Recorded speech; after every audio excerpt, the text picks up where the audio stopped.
చూస్తా చూస్తా కన్ను మూసుకుని కన్ను తెరిచేసరికి దాదాపుగా 2 సంవత్సరాలు కళ్ళు మూసుకుంటే అయిపోయేట్టుగా అయిపోయింది. మొత్తానికి 5 బడ్జెట్లు ప్రవేశపెట్టే అవకాశం రాష్ట్ర ప్రభుత్వానికి ఉంటుంది. అందులో 2 అయిపోయినాయి, 3వది ఇప్పుడు మార్చిలో, ఫిబ్రవరి చివరిలోనో మార్చిలోనో 3వ బడ్జెట్ ప్రవేశపెడతారు. దాని తర్వాత ఇంకా మిగిలి ఉండేది 2. ఇక్కడ నుంచి ఒక 3 సంవత్సరాలు, ఆ 3 సంవత్సరాల్లో 1.5 సంవత్సరం పోతే దాని తర్వాత నా పాదయాత్ర కూడా స్టార్ట్ అయిపోతుంది.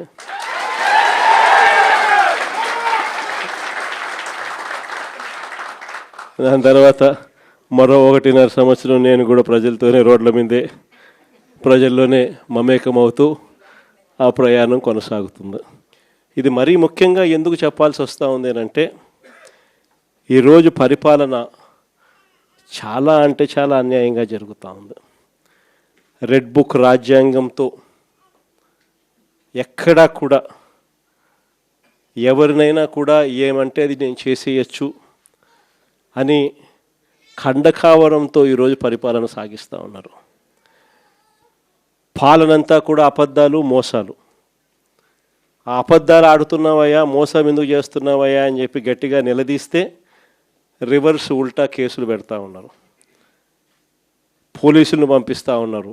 పోలీసు వ్యవస్థ ఎప్పుడు చూడని విధంగా దుర్వినియోగం అయిపోయిన పరిస్థితులు మొట్టమొదటిసారిగా చూస్తూ ఉన్నాం.